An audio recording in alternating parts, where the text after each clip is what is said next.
एक सोझा जी नाम के गृहस्थ थे, उनका चरित्र है भक्तमाल जी में। वो महाभागवत थे। उनका ब्याह हुआ, पत्नी हुई, एक संतान हुई। जब संतान हुई तो उनको पत्नी को प्रसव पीड़ा में बहुत कष्ट होता है। उसका रोना चिल्लाना ये सब सुन करके जब प्रसव हो गया, बच्चा कुछ समय का हो गया, तो उनका जीवन में दोबारा मैं गर्भ धारण करने की चेष्टा नहीं करूंगा, क्योंकि बहुत कष्ट होता है और अब मैं ऐसे संसार से विरक्त भाव में भजन करना चाहता हूँ। अब नहीं।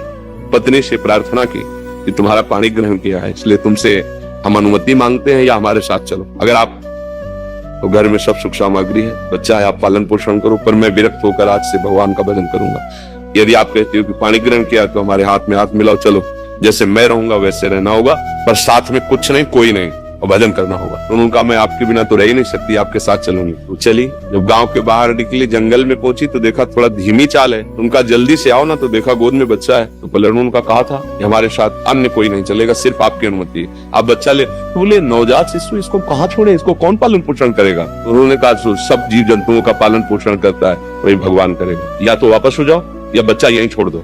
कैसे छोड़? उनका भगवान का भरोसा, छोड़ यहीं बच्चा या वापस जा। वो महाभागवत थे और पत्नी अपने पति को भगवान मानती थी। छोड़ दिया बच्चा। 12 वर्ष तक भजन साधन, एकांत तीर्थों में भ्रमण। जब उन्होंने अपनी पत्नी की तरफ देखा तो उसको एकांत में बार बार क्या हुआ होगा मेरे बच्चे। तो उनका चलो आज तुम्हारे अंदर जो बार बार एक प्रश्न रहता है उसका उत्तर दिला देते हैं। अपने गाँव में आए, बाहर बैठ गए। 12 वर्ष में दाढ़ी बाल ऐसे तो कोई पहचान नहीं।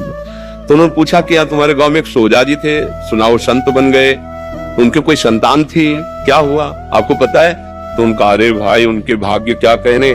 सोजा जी को जब जाते हुए सुना तो यहाँ का जो राजा था वो बड़ी श्रद्धा रखता था, तो उसने घुड़सवार दौड़ाए। सोजा जी तो मिले नहीं, लेकिन उनका लड़का मिल गया जंगल में, उसको उन्होंने रख लिया। उनके कोई लड़का नहीं था, तो अब युवराज पद पर हो गए। बोले अच्छा अच्छा अच्छा, और वापस हो गए। पत्नी का देखा, घर में रहते तो हम गरीब किसान थे, लड़के को क्या बना पाते, लेकिन भगवान के हुए तो क्या बना, युवराज, और आगे चलकर वही राजा बनेगा। अब चिंता मत कर, चुपचाप भजन कर। ना कोई जंगली पशु पक्षी खा पाया बच्चे को, ना कोई हानि पहुंची, और अरे सर्व रक्षक भगवान, भरोसा भगवान का।